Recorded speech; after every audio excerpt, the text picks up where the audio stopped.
మీరు ఎప్పుడైనా ఒక గ్రూప్లో ఉన్నప్పుడు కానీ ఎవరైనా మాట్లాడుతున్నప్పుడు కానీ ఏదైనా గమనించారా? ఒకరు అంటారు నాకు పప్పుకూర అంటే చాలా ఇష్టం. ఇంకొకరు మేబీ క్వశ్చన్ అడుగుతారు ఆస్కింగ్ నిన్న మూవీ చూసారా? మరొకరు ఆర్డర్ కానీ రిక్వెస్ట్ కానీ చేస్తారు చిన్నగా మాట్లాడండి తలుపు వేయండి అని. మరికొందరు ఎగ్జైట్మెంట్ని తెలియజేస్తారు అబ్బా ఏం ఆడాడరా క్రికెట్. ఇవన్నీ ఎప్పుడైనా గమనించారా? ఈ వాక్యాలు ఒక్కొక్కటి ఒక్కొక్క విధంగా స్పందిస్తాయండి. మనం విషయాలు చెప్తాము, ప్రశ్నలు అడుగుతాము, ఆజ్ఞలు ఇస్తాం, లేదా ఒక ఎగ్జైట్మెంట్ని తెలియపరుస్తాం. ఇవే వాక్యాల రకాలు. ఈరోజు మనం ఇంగ్లీష్లో ఎన్ని సెంటెన్సెస్ ఉన్నాయో, టైప్స్ ఆఫ్ సెంటెన్సెస్ ఉన్నాయో తెలుసుకోబోతున్నామండి. నా పేరు Mujadid Saad. Welcome to my channel. As I said, today we would be talking about sentences and the types of sentences. తెలుగులో వాక్యం అని అంటామండి సెంటెన్స్ని. బేసికల్గా ఇంగ్లీష్ డెఫినేషన్కి వస్తే a sentence is a group of word that has some meaning. So మన తెలుగులో చూస్తే వాక్యం అనేది కొన్ని పదాల సమూహం. ఇది ఒక సంపూర్ణ ఆలోచనను వ్యక్తం చేస్తుంది. అంటే ఒక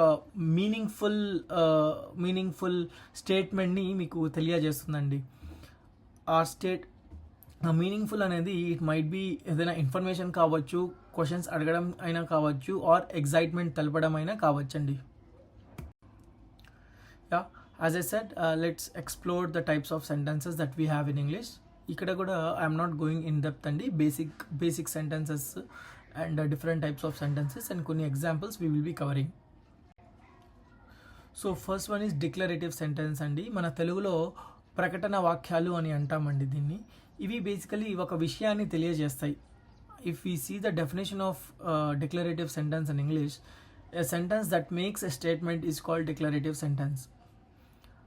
కొన్ని ఎగ్జాంపుల్స్ చూద్దామండి. ఒక ఎగ్జాంపుల్ వచ్చేసి మేరీ హ్యాస్ ఎ క్యాట్. అంటే మేరీ దగ్గర ఒక పిల్లి ఉంది. అదొక క్వశ్చన్ కాదు, ఆర్డర్ కాదు, ఒక ఎగ్జైట్మెంట్ కూడా కాదు. Just say it's a statement. Likewise కొన్ని ఎగ్జాంపుల్స్ ఉన్నాయండి. The sky is blue, she enjoys reading book, we are going to zoo tomorrow. Like మేము జూకి వెళ్తున్నాము, ఆమె పుస్తకం చదువుతుంది. ఇవన్నీ క్వశ్చన్స్ కావు కదా, రిక్వెస్ట్ కూడా కావు, ఆర్డర్ కూడా కాదు, కమాండ్ కూడా కాదు, అండ్ ఎగ్జైట్మెంట్ కూడా కాదు. సో నా favourite food pizza is just a statement. So this is called declarative. These are called declarative sentences. Let's move on to our next type, imperative sentence. Imperative sentence basically English డెఫినేషన్కి వస్తే a sentence that shows command or request or order. ఇవి ఆజ్ఞలు అనమాట. అందుకే దీన్ని ఆజ్ఞ వాక్యాలు అంటారండి. For instance, wash your hands before eating. అంటే మీరు ఒకరిని చెప్తున్నారు, ఒక కమాండ్ చేస్తున్నారు, మీరు ఫుడ్ తినక ముందర చేతులు కడుక్కోవాలి అని. Turn off the lights when you leave. అంటే స్విచ్ ఆఫ్ చేయండి మీరు రూమ్ బయటికి వెళ్తూ ఉంటే. క్లోజ్ ద డోర్, తలుపు మూయండి. గివ్ మీ దట్ బాల్, ఆ బాల్ నాకు ఇవ్వండి.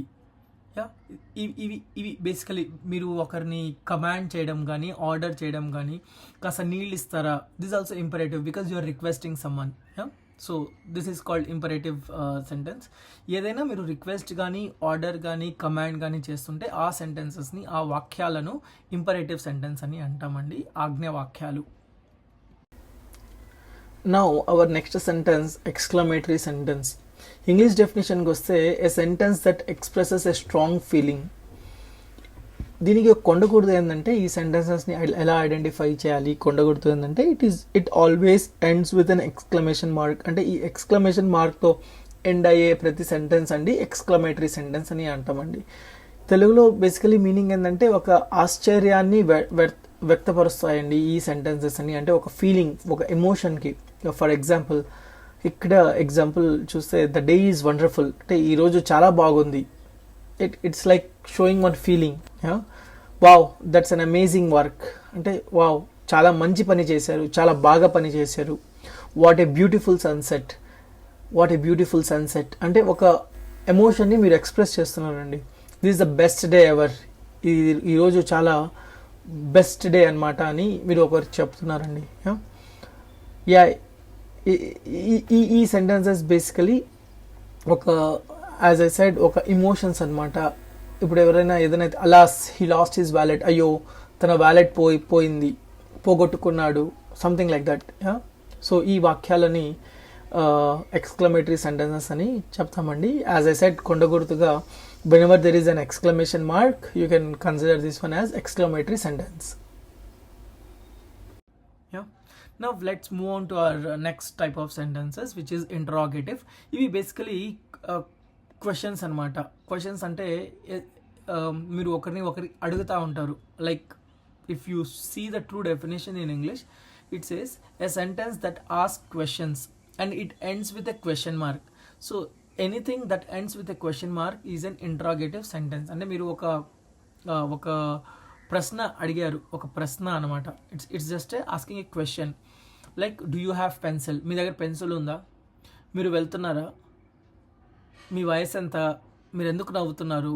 This are all interrogative sentences which has a questioner in the sentence. Like మీరు యూట్యూబ్ వీడియోస్ చేస్తున్నారా, మీరు టీచ్ చేస్తున్నారా. సో ఇవన్నీ ఏంటంటే ఇంట్రాగేటివ్ సెంటెన్స్ కింద వస్తాయండి. అండ్ ఆల్వేస్ రిమెంబర్, కొండ గుర్తుగా interrogative sentence ends with a question mark. So ఎక్కడైతే మీరు క్వశ్చన్ మార్క్ వస్తుందో it meant that it's a question and it is an interrogative sentence. I hope it is clear.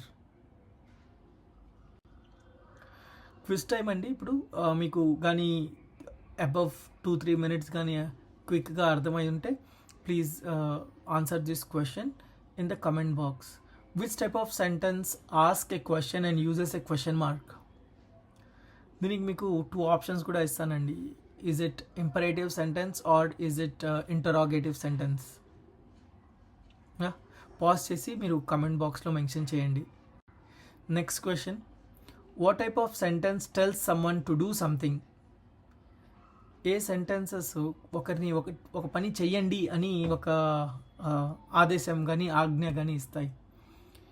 మీరు declarative sentence, మీకు options కూడా వస్తున్నాయి. Declarative sentence, imperative sentence, interrogative sentence.